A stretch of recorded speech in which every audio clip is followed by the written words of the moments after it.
Leo hii tumewaletea product mpya ambayo product mpya tunaweza tukaita water management product au tukaita Polysob. Lakini kwa lugha ya mkulima au lugha fupi tunaweza kaita ni kitunza maji.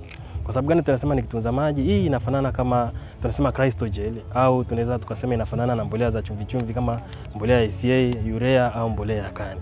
Inafanyaje kazi? Hii product yetu au hizi Crystogel zetu tunazifanyaje? Ukiziweka kwenye udongo, zina tabia inaweza ikachukua yale maji, zinakaa nayo, yani zinayatunza, alafu baadaye zinakuwa zinaachia taratibu kile kipindi ambapo mmea wako unafanyaje au ardhi yako inafanyaje ni kavu inataka maji. Kwa hiyo kwa namna moja au nyingine tunasema kwamba hii ni underground tank au unasema ni water reservoir tank au unasema kwamba ni kitunza maji ambacho kiko chini ya ardhi. Kwa hiyo sasa udongo wako ukiwa mkavu hii inakusaidia kumwagilia. Au tunasema kwa lugha nyingine ni sasa umefunga mfumo wa umwagiliaji shambani lakini kwa njia ya chenga chenga. Inakusaidia kumwagilia ule mmea wako taratibu na inaweza kukaa na maji kuanzia wiki 3 mpaka wiki 6. Hii ni kulingana na hali halisi ya udongo wako ukoje au tuseme hali halisi au aina ya udongo, vile vile inategemea na hali ya hewa ya eneo husika.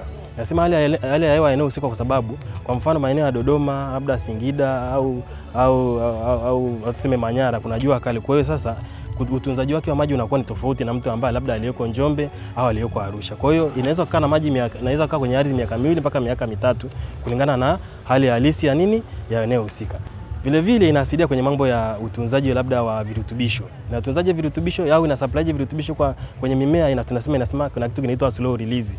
Kwamba inasaidia kuondoa ile kitu ambacho kinaitwa leaching, yani ule upoteaji wa virutubisho.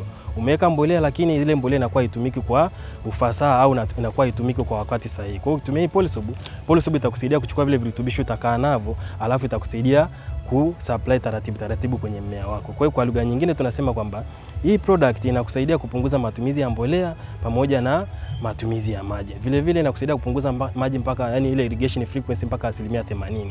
Vile vile inaweza kusaidia kurudisha yale maji ambayo iliyochukua kwa mara ya kwanza mpaka 80% yale maji ambayo iliyochukua mara ya kwanza. Product hii ambayo tumesema ni Polysob, tunasema water management product, inatumika kwenye mazao yote, yani mazao aina yote.